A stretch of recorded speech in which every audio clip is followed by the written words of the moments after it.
So guys, what do you want for Christmas? Well, I want a new board game. I want a science toy.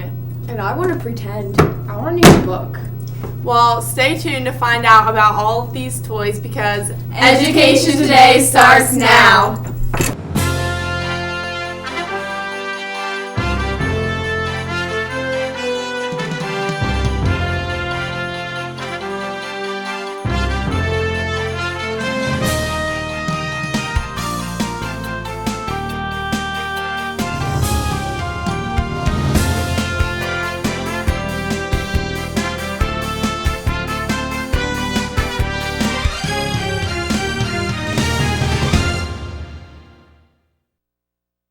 Hello, welcome to Education Today. I'm Lauren Wyatt, a senior at Ford City High School. And I'm Jake Clansmith, a junior, also from Ford City High School. As the holiday season quickly approaches, some parents may be facing some financial problems. Most are probably looking for effective and beneficial ways to spend the money they do have this holiday season. Today, we will be looking at educational gift ideas that will be easy on your wallet and appealing to your children. First, we will look at how pretend play and musical toys can enhance a small child's creativity and development. With the rising popularity of video games, many young children do not enjoy playing pretend as much as they may have years ago. Playing pretend and listening to music builds many skills, including social, emotional, and even language skills that are necessary for proper development. Not only is playing pretend beneficial for the child, it can also be very fun for them too. With the help of a variety of toys, creativity can be greatly enhanced. Hi, I'm Darren Lloyd, reporting from S7E14. I'm here with Mrs. Henry, who's an English teacher here at Fort City and drama club advisor. Mrs. Henry, what is your opinion on playing pretend and how it benefits young children? I think that playing pretend is something that's very important for young children, that it helps to engage their minds and keeps them active and creative. My daughter loves playing pretend. I have an 8-year-old now, and she loves to dress up and loves to do different activities, and I think it really helps students and children to broaden their thinking abilities. I know I always love to play pretend. What is your opinion? Do you feel that video games limit the imagination and creativity in children? I think many video games do. They are, especially violent games. I'm a person who is very anti-video games that involve war and violence and guns and fighting. I think, though, that with the Wii and the new systems with the Xbox where the students and children can be more interactive with the games, that they have developed many more creative types of games where they're artistic games, they're painting, or they're interacting with other things. Those kinds of games I think can actually be beneficial for students and children. Many children enjoy playing pretend with their friends or siblings. According to Scholastics.com, through playing pretend with others, a child can learn to share and take turns. Children also encounter the chance to experience life in someone else's shoes from a different perspective than their own. This teaches them the importance of social skills of empathy. Playing pretend also helps the young child to distinguish between reality and fantasy. Various costumes can assist in your child's creative development, anything from princesses to pirates. When it comes to children's health, do you feel like playing pretend benefits them at all? I think it can. I think that playing games, especially role-playing games, I think of the classic cowboys and Indians that young boys play, and they're running around the yard and they're chasing each other and they're climbing in trees and they're interacting with each other. I think that can be very beneficial for health if the students and the children are just outside. Thank you. Now, do you have any recommendations for encouraging things parents can buy their children? Simple things.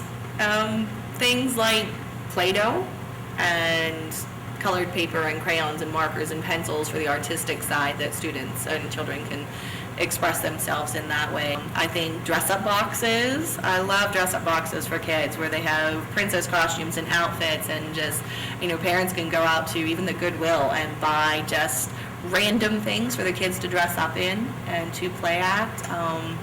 I think that simple toys that don't make a lot of noises or flash can be wonderful for children also, for their creativity, because then they have to make them do the activities.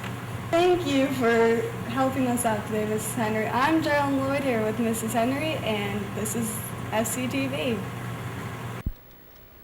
Along with social and emotional lessons taught by playing pretend and listening to music, there are also language skills to be learned as well.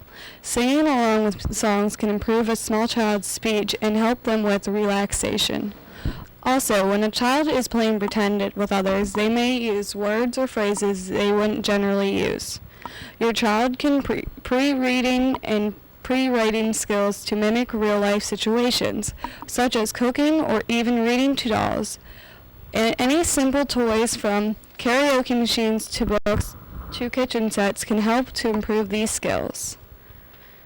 With simple gift ideas such as these, parents looking to spend their money efficiently will benefit from these simple toys that can be suggested to improve your child's development while taking it easy on your wallet this holiday season. Our guest today is Mrs. Renee Zacher, a mother who is actively involved in many creative programs throughout Armstrong County. Thank you for taking the time to come talk to us today, Mrs. Zacher. You're welcome. Thank you for having me. You're very active in Armstrong County civic activities, participating in many plays and library fundraisers. What are some of the specific programs you participate in? I'm the Special Events Coordinator for the Ford City Public Library. We organize fundraising activities to help sustain the library. And the advisor for the Ford City Library's the theater group. We just finished A Christmas Story last week at Ford City High School. That's really awesome, keeping busy. Being that you're often involved with children, what's your opinion on how some of these programs can be beneficial for them? I think being involved in the library is extremely beneficial for children. It teaches them so many things, improved reading skills, increased motivation to learn, better comprehension of the English language. It also, the studies have proven that anyone who's involved in an arts program scores at least 100 points better on the SATs. Right, that's really important too. What can parents do to get their children more involved in creative programs such as these? Well, I encourage your children to participate in creative activities such as theater, dance, music lessons. Allow them time to have free, unstructured playtime. Many children today show more interest in video games rather than simple toys that expand creativity. What is your opinion of video games compared to toys such as costumes or karaoke machines? Well, I obviously would prefer the costumes or karaoke machines. I prefer playtime to be less structured. I think with a video game, you don't really get to use your imagination or creativity. You're structured into the route of the video game. I think that toys allow children to use their imagination and creativity, stretch their minds, and allow them to grow. What are some gift ideas you may have to help parents expand the creative minds of other children? Play-Doh, art kits, obviously dress-up type games. Puppets and puppet theaters are a very good way to allow them to work outside the box as well.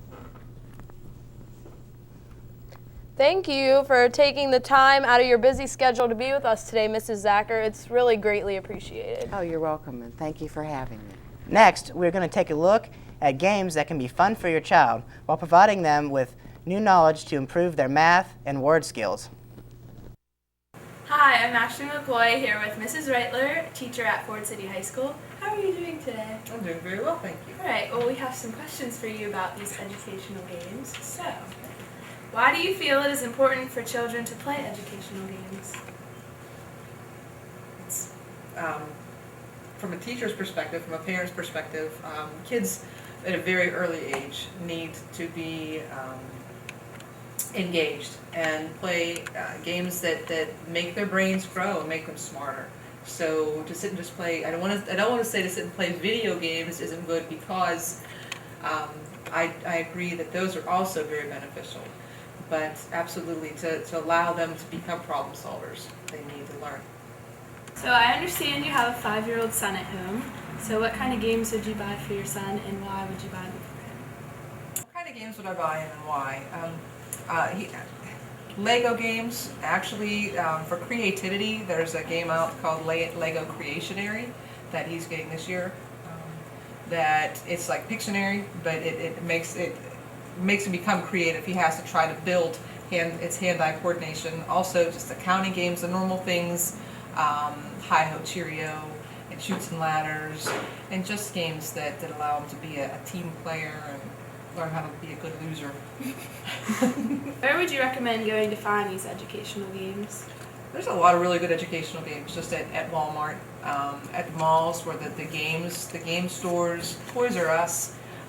There's the magazine catalogs that you'll get around Christmas time. The Discovery Channel actually puts out a magazine that has a lot of really neat, unique educational games. So if you were to go to discovery.com, they have a store that you could buy things from there.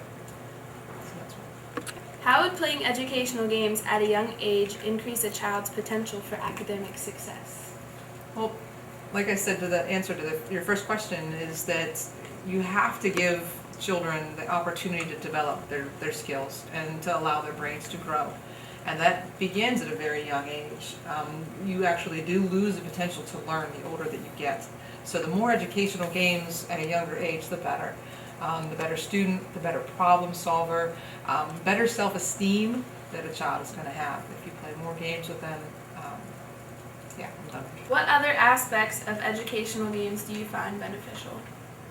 Other aspects of video games, or not video games, of games. Video games is something that I want to talk about. I think video games get a really bad rap when it comes to young kids. My son's actually learning how to read just simply by playing Mario, because there's the repetition. Hand-eye coordination, playing Wii.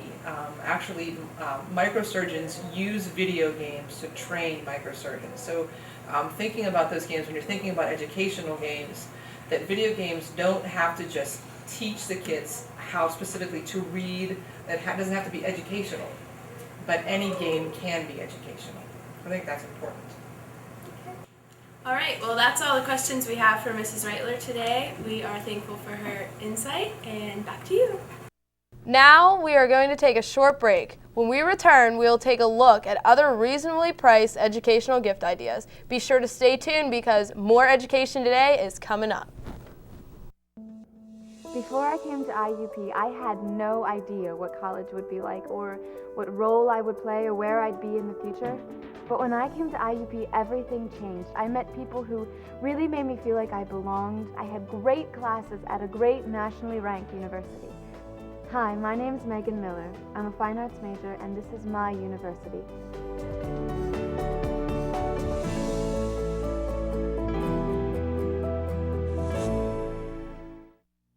Welcome back to Education Today.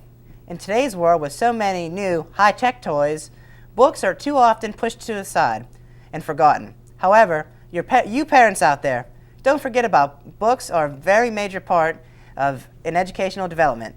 Now, if you're stuck and wondering which books to buy for your kids, we're here to guide you. Let's take a look at popular books for young readers ages 5 to teen. Here today with Mrs. Gibbons, the 11th grade English teacher, and we're going to talk to her about educational books. What kind of books do you see like kids and teens reading? I see a range of different books that kids are reading. The focus in the past has been on fantasy. Yeah. People like the vampire books and they like the different series that really evokes their imagination. And even though there are some students who are still reading those books and still getting so much enjoyment out of them, in the mainstream I've seen students kind of switch over to books that are more realistic. Whereas the characters are characters they can identify with, and the situations that are portrayed in the book are situations that they may go through themselves, like the Pretty Little Liars series. So you think that's why teens read those books, just because it relates to them? Oh, absolutely. In order to love a book, you have to find something that you can relate to. Okay. And what books would you buy for your nieces and nephew and why? I have many nieces and I have a nephew, and they all do love to read. My nephew, he's 17 years old, so I let him pick his own books. I used to buy him a lot of fantasy, like a lot of dragon literature, and he loved those books when he was growing up. My second youngest niece has a very creative imagination, and I bought her this book. It's called Letters from Father Christmas by J.R.R. Tolkien. And what happened was his children were very interested in Father Christmas, as they call it in England. So he wrote letters to them every year under the premise of being Father Christmas. And there's a North Polar Bear, and he's very clumsy. And there's an elf that writes letters, and there are these wonderful illustrations in the book that are also sent to the children when we find them for you. That's good because kids like pictures. Mm-hmm. And my second youngest niece is 8 years old, so she will get a lot of mileage out of this book because her creativity is just something that needs nourished because she has such a great imagination. Sounds like a great book. Mm-hmm. Okay. Do you think educational books are good for children? Without a doubt. And you can see it in the very earliest forms of children's books that we read. I'll Love You Forever teaches us about relationships with parents as they grow older. There's the potty book. I don't know if you guys were extremely attached to the potty book as children, but it showed the importance of using the bathroom like a big kid. But they were all entertaining stories with wonderful illustrations that engaged children. Yeah. And how do you think that the kids learn from the educational books? I think because the authors made it fun for them. They let them use their imagination and their creativity while they're learning valuable lessons in life. Okay, well thank you very much. Well, thank you, Jara. Though it's hard to find the perfect educational book for children, I hope this helped you find the perfect Christmas book. This is Jara Smosky reporting from Education Today. We welcome Mrs. Connie Marr, librarian in the Armstrong School District. So, Mrs. Marr, why don't you tell us a little bit about yourself and about your job as a librarian in the school district? Okay. Well, it's very nice to be here with you today. I enjoy talking about books anytime because that's lots of fun. I'm the librarian at Elderton Junior Senior High School, and gives me opportunities to be able to look at a lot of teen books and YA literature, but have elementary background, taught kindergarten last year, and still have second grade in some of the elementary classes that come over, and I still get to read to them, which adds for lots of fun. So it gives us lots of different things along the way to be able to do and enjoy. That sounds like a great job. It is, very definitely. Being around so many students, what do you consider to be the most popular genre of books? Now that's a tough question to answer because kids are like very different things, and you're going to find, depending on the student and the age level, what they may be interested in and what they're enjoying most. Now I've brought a lot of things to kind of show you and give you some ideas and some suggestions of some things, and we'll maybe kind of start early and work up a little bit and take a look at some of those genres. If you happen to know someone that's pregnant and going to have a baby, this Mother Goose is a classic. It has all of those old nursery rhymes in that back when I was young, I was taught, and it helps you remember those because you maybe forgotten some, but it's just a great book for parents to start reading and to start enjoying. Now with the 5, 6, those early kids as they're beginning to read, you need to read to kids all the time. You can't read enough to them. It makes such a difference in their lives. The Polar Express is just beautiful. It's a classic. If they have the movie, all of the pictures in the movie exist in the book itself, so it just adds for some of the beautiful scenery in it. And it's just a story that is a family you can enjoy together and have fun with. Jan Brett has beautiful things as well. Her books have wonderful illustrations, details that you'll look at. You can enjoy not only the picture and the story itself, but all the sidebars provide wonderful things. And then a lot of times they have just a fun treat, and the younger kids enjoy these and just looking at the pictures and enjoying the artwork. They are so beautiful, and she has great things out there. They are. They really, really are. Now there's a new Olivia out, And Olivia, maybe some of the kids have seen on TV, but Olivia Helps with Christmas is one of Olivia's new books. Olivia's a pig that gets into all sorts of trouble, but she just is so funny. And, you know, she yells at her brothers and all those kinds of things. So she has lots of typical child issues, but she's lots of fun to enjoy. And another wonderful author, David Shannon. My kindergartners last year just loved David Shannon. He has a new book out. It's Christmas, David. And David usually is in trouble for something. And I know none of you would ever know about this, but he's always getting in trouble for something or other. And but he works through it and gets through it, and the kids really enjoy it. Same routine. David Shannon has also illustrated some of the How I Become a Pirate and How Pirates Don't Change Diapers. They are just wonderful. The kids love them, enjoy laughing. Those kinds of things at that age level, you can't go wrong with any of those authors. You're going to find lots of great things. Those are very interesting books. Those all sound really funny. I might have to borrow some of those from you myself. No after problem. This is over. No problem. We can make that work for you. Now, as you move up in age, kids begin to be, as they are in first and second grade, they're really getting into that emergent reading. And so at that point then, there are the standards that just don't go away. Junie B. Jones is fantastic. There are little older readers, Judy Moody is great. The Magic Tree House, you cannot go wrong with, and there are sets in all the bookstores that go on and on and on with them. Cam Jansen is great. So any of those, as you get an emergent reader, you are going to find all sorts of good things for the kids to enjoy. And you can't go wrong with it. As you move up the scale a little bit and you get into some others, Andrew Clements does great things. He has all sorts of different titles with things. You go in, you're going to find paperbacks of him. If you're looking at your 5th and 6th graders, you're going to find lots of good things there. One of the hot books at the moment are these 39 Clues. A lot of the late elementary, early high school boys will definitely enjoy those. And another biggie that actually had a movie with it, well, actually both of these have movies. I haven't seen either of the movies yet, but Diaries of a Wimpy Kid, that's a big popular one along the way. Lots of kids have enjoyed that. Late elementary, early junior high school, you're going to get into those kinds of things. And then again, the late elementary too, you have The Guardians, and this has just come out in a movie as well. Haven't seen the movie, so I can't tell you, but I know it was there. Now, you talked about genres. Yes, that was going to be my next question. Okay. And the older students, you get into some interesting things. The fantasy genre is huge right now.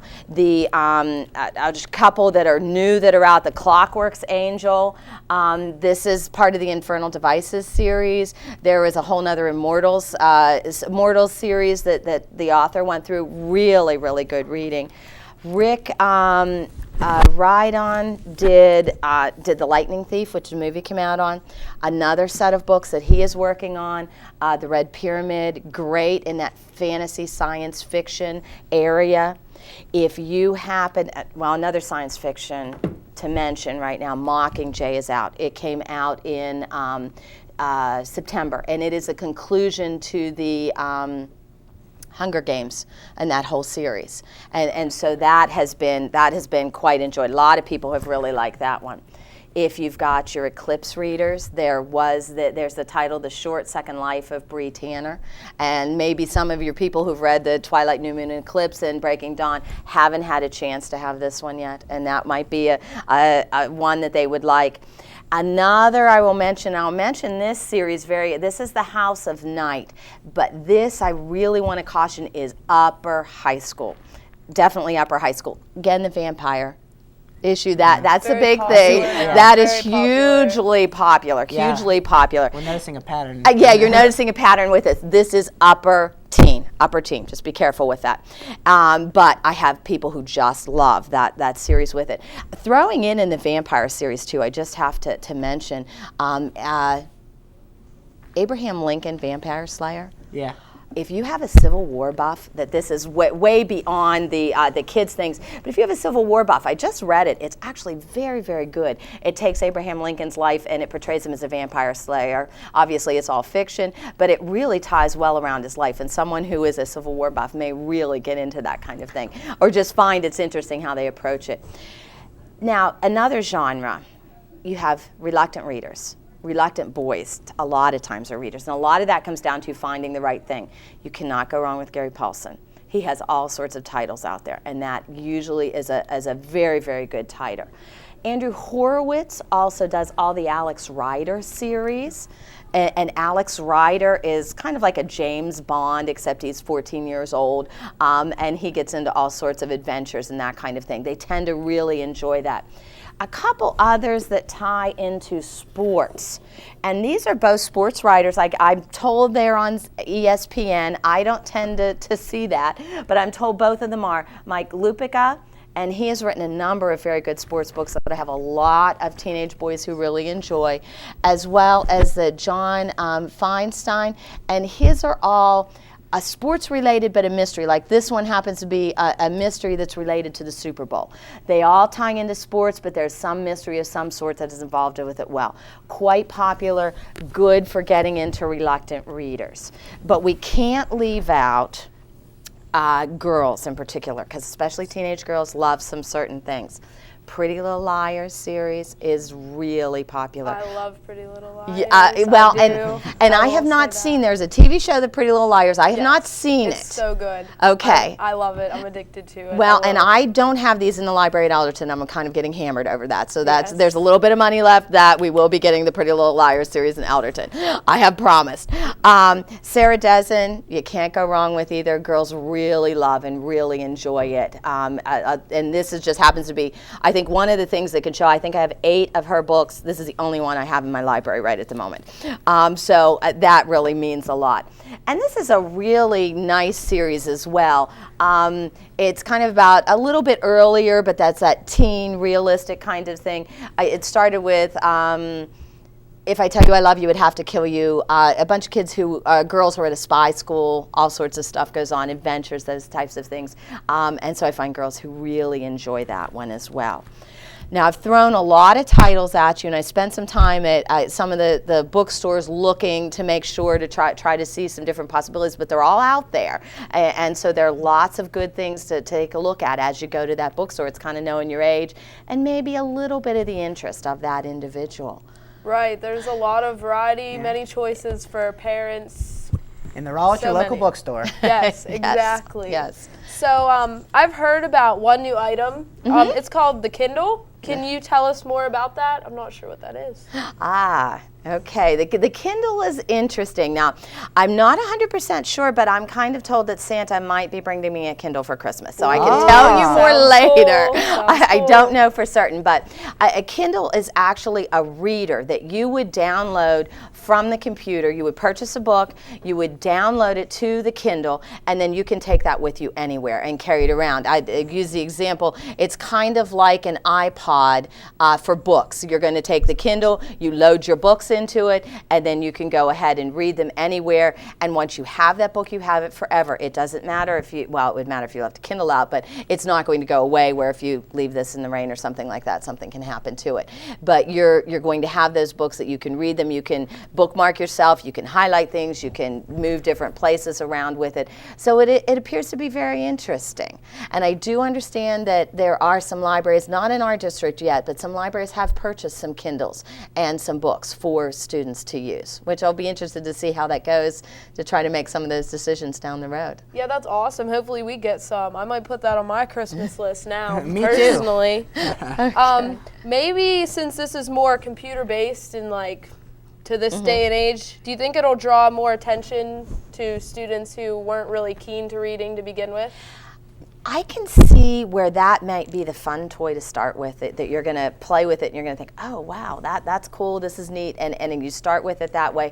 But hopefully, if you get the right book, it'll happen, because that they will be reading anyway, whether it's a Kindle or not. Because one of the things, if you have this child who says they don't like to read, it isn't that they don't like to read, it's that they've not found the right book yet. Because if you can find that right book, it's like turning on a switch and they end up loving reading in the end. And that to me is so exciting. That to me is one of the best parts of my job, getting kids excited about reading and wanting to do different things. Our last topic is holiday and science gift toys. You may find that many of your children are constantly asking why and looking for answers in everything. Science can always answer these questions for them, and we have found 2 science toys that introduce to them fun ways of learning and can be found in local toy stores for holiday purchase. Let's take a look at what we found. Hi, I'm Emily Buriak, reporting with FC-TV.